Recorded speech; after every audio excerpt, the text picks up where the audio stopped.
Her best friend openly disrespected me and my wife defended her, saying, "That's just how she is." I said, "I understand." The next day, I accidentally revealed a secret to the friend's fiancé. Now, Miss How She Is single. I, 34 male, have been married to my wife Cassandra, 32, for 6 years. Overall, we have a good marriage.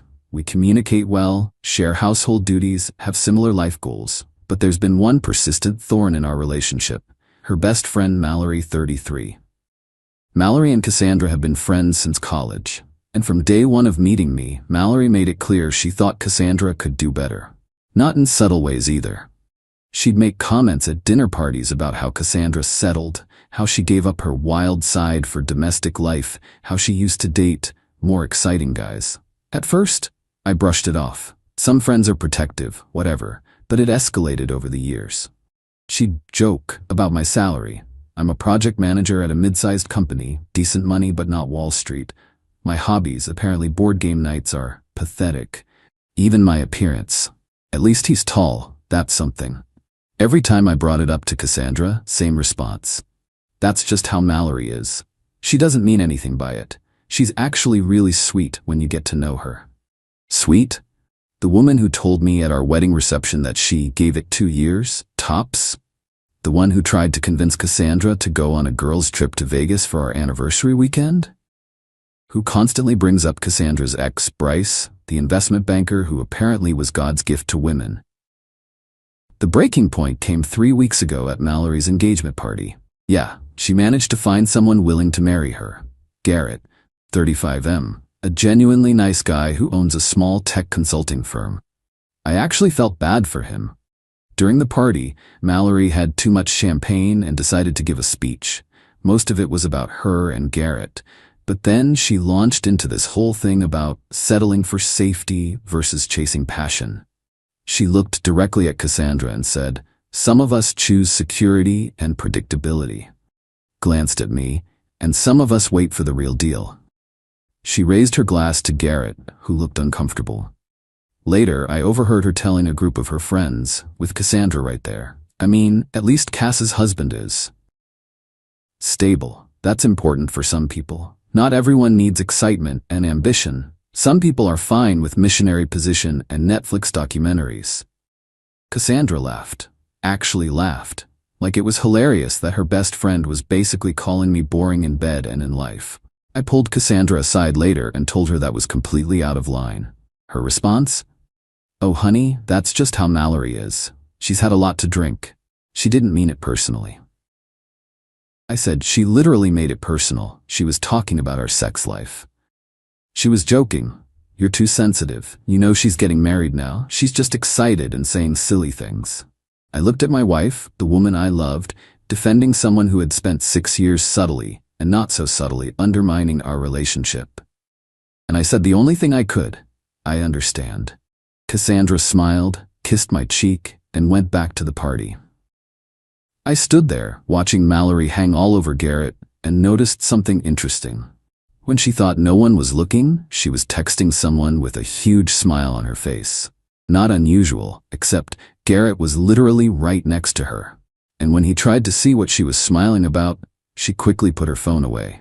Now, I'd seen that behavior before, at multiple gatherings over the years. Always the secretive texting, always the quick phone hiding when Garrett came around, always the work stuff excuse. I'm not proud of what I did next, but I was angry, humiliated, and tired of being disrespected in front of my wife. So when Mallory left her phone on the bar to go dance, and I happened to be getting a drink, I didn't unlock it or anything. Didn't need to.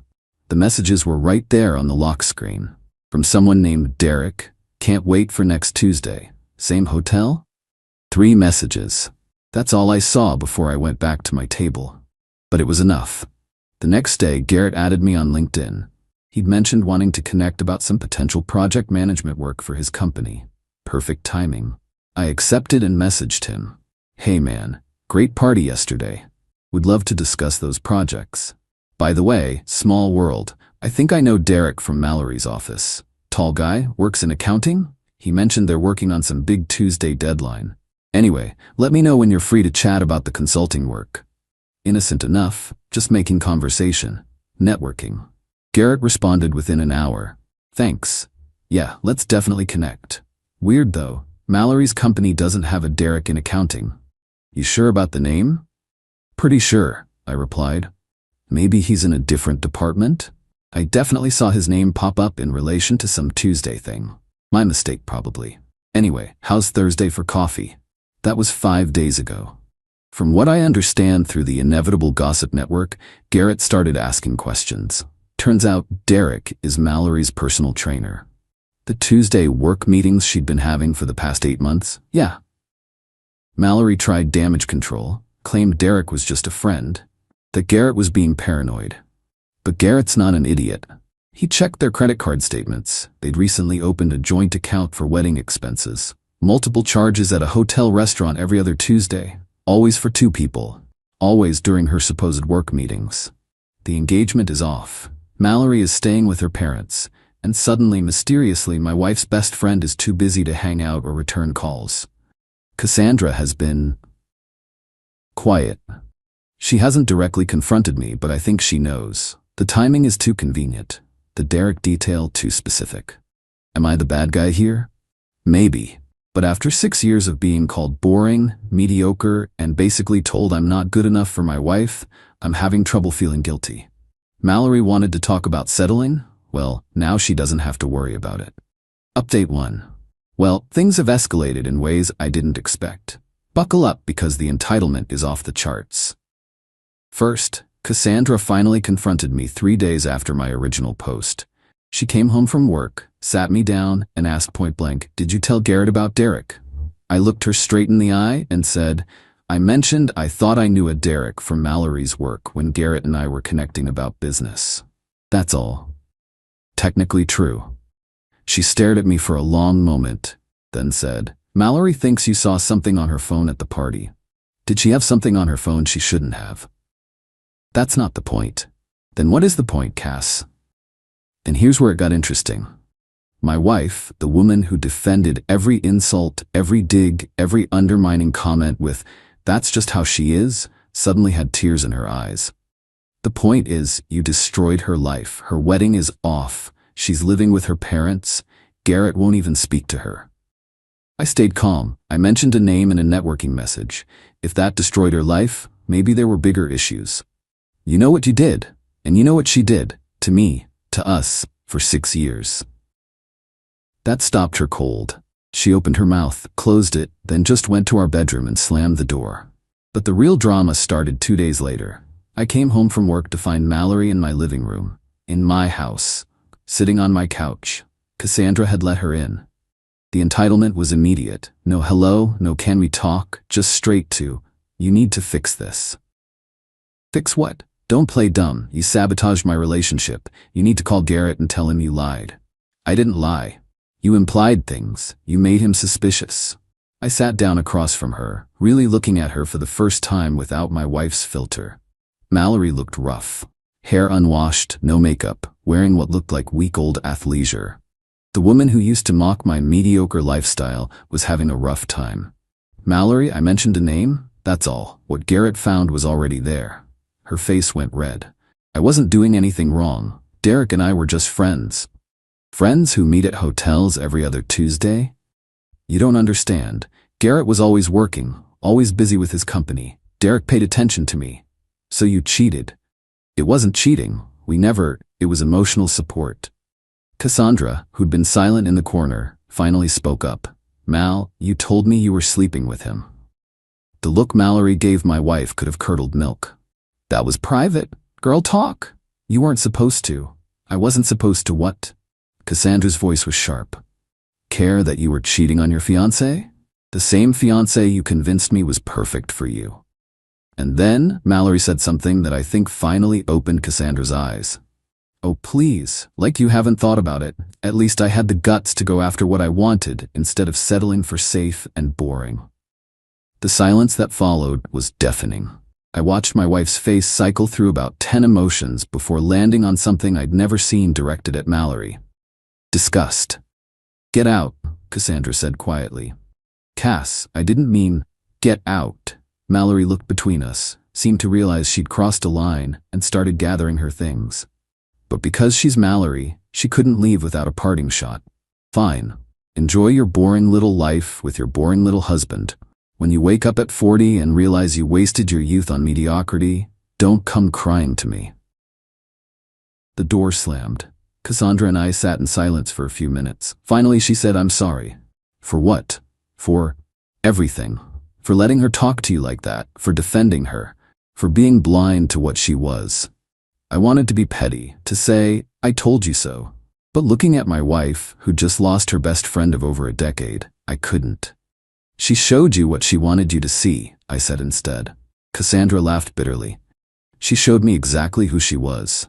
I just didn't want to look." We talked for hours that night. Really talked. About how Mallory's comments had affected me, how they'd affected us. About how Cassandra had enabled it because it was easier than confronting her friend. About how we move forward. I thought that was the end of it. Mallory was out of our lives. Cassandra and I were working on us. Done deal. I was wrong. 3 days later, I got a call from my boss. Someone had called the company claiming I was involved in cyber harassment and digital stalking. They'd made serious accusations about me hacking into personal devices and destroying someone's relationship. Fortunately, my boss knows me well. We've worked together for 5 years. He told me about the complaint and asked for my side. I explained the situation minus some details, and he said he'd handle it. The accusation was vague, no proof was offered, and the caller had refused to give their name. But I knew who it was, and I knew this wasn't over. That night, Garrett called me. First time we'd spoken since the LinkedIn messages. "Hey man," he said, sounding tired. "I wanted to thank you." For what? For having the balls to hint at what was going on. I know that couldn't have been easy, given the relationships involved. I chose my words carefully. I honestly was just trying to network, but I'm sorry about how everything turned out. He laughed, but it wasn't happy. "Don't be. You saved me from marrying someone who was cheating before we even got married. Can you imagine if I'd found out after? With kids involved? Messy divorce?" We chatted a bit more. He told me Mallory had been blowing up his phone, alternating between begging for forgiveness and threatening to ruin him if he didn't take her back. She'd shown up at his office, made a scene. His business partner had to threaten to call security. "The thing is," Garrett said, "I really thought I knew her, but the person I'm seeing now, this vindictive, entitled person, maybe this is who she always was." I thought about all the comments, all the digs, all the jokes at my expense. Yeah, maybe it is. After we hung up, I found Cassandra in the kitchen, stress baking, her coping mechanism. I told her about the call to my work, about Garrett. She put down her mixing bowl and leaned against the counter. She called me today too, 27 times, left voicemails calling me every name in the book, said I chose that bastard over our friendship, that I'd regret this when you inevitably bore me to death and I'm left with no friends. 27 times? That's harassment. Yeah, I saved the voicemails. We looked at each other, both thinking the same thing. This was escalating beyond petty revenge or hurt feelings. This was becoming something else. "Maybe we should talk to a lawyer," I suggested. Cassandra nodded. "I'll call tomorrow. My cousin knows someone who handles harassment cases." As I write this update, Mallory has started a smear campaign on social media. Nothing that mentions us directly. She's not that stupid, but lots of posts about fake friends and homewreckers and karma coming for those who destroy others' happiness. The woman who spent 6 years telling me I wasn't good enough, who cheated on her fiancé, who tried to get me in trouble at work. She's painting herself as the victim. But here's the thing. Her mask is off now. Garrett sees her for who she is. Cassandra sees her for who she is.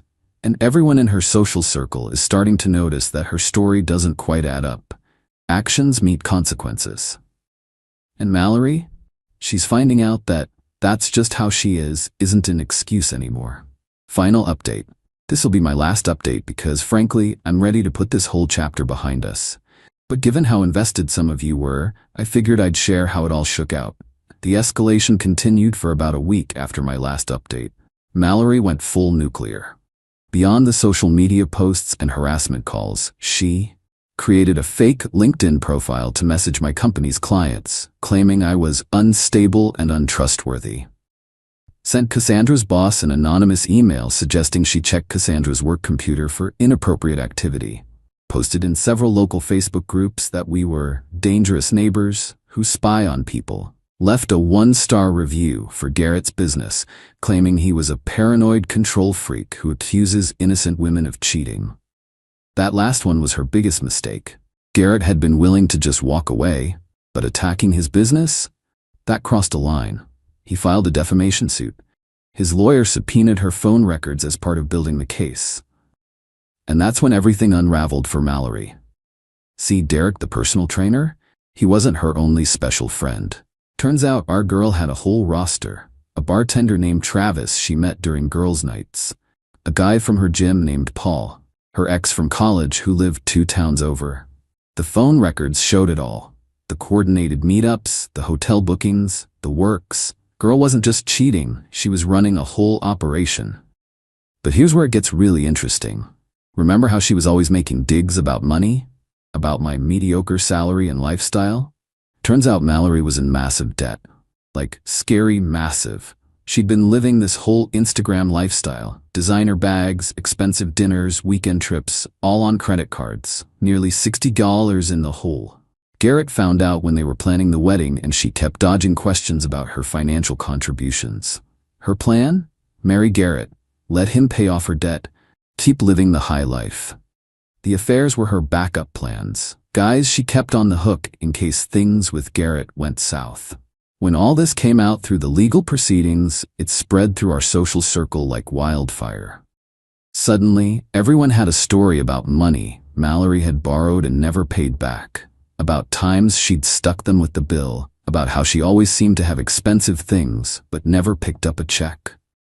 The woman who spent years calling me boring and mediocre? She was a broke cheater, desperately trying to land a meal ticket while keeping her side pieces warm. Cassandra took it hard. Not because she missed Mallory, but because she felt stupid for not seeing it. We actually started couples counseling to work through it. Best decision we've made. Our therapist helped Cassandra understand how toxic friendships can be just as damaging as toxic romantic relationships, and how Mallory had essentially been emotionally abusing both of us for years. As for Mallory's harassment campaign against us, our lawyer sent a cease and desist. When she violated it by showing up at Cassandra's work, we got a restraining order. She tried to contest it, but the judge took one look at the evidence, the calls, texts, fake profiles, reviews, and granted it immediately. The last I heard through the grapevine, she had to move back in with her parents permanently. She's working at her dad's accounting firm. The irony of her having to take a boring job isn't lost on me. Derek, Travis, Paul, and the ex all dropped her when they found out about each other. She's been banned from 2 of her favorite restaurants for trying to dine and dash. Garrett's defamation suit is moving forward, and his lawyer thinks they have a strong case. Cassandra and I were better than ever. Counseling helped us address not just the Mallory situation, but other communication issues we'd been ignoring. We've made new friends as a couple, people who actually like both of us. I got promoted at work. Turns out when you're not constantly stressed about being insulted in your own home, you perform better. We're even planning a vacation. Just us. No toxic third wheels. Last week, we were at a local coffee shop when we saw Mallory. She was sitting alone, laptop open, looking stressed. She saw us too. For a moment our eyes met and I saw something flicker across her face. Regret? Anger? Who knows? Cassandra grabbed my hand and we walked past without a word. Because that's the thing about people who justify their terrible behavior with "that's just how I am." Eventually, everyone realizes that's exactly why they should stay away. Mallory wanted to talk about settling, about mediocrity, about boring lives. Well, now she's living with her parents at 33, working a job she hates, buried in debt, with multiple burned bridges and a potential lawsuit hanging over her head. Meanwhile, the boring couple she mocked? We're thriving. Funny how that worked out. To everyone dealing with their own Mallory, whether it's a toxic friend, family member, or partner, remember this: that's just how they are is never an excuse for disrespect. You deserve better. And sometimes the best revenge isn't elaborate. Sometimes it's just letting toxic people face the natural consequences of their actions while you live your boring, mediocre, wonderfully peaceful life without them. I'm done with this chapter. Time to go plan that vacation with my amazing wife. Thanks for following along. I won't be updating again, but trust me, that's a good thing.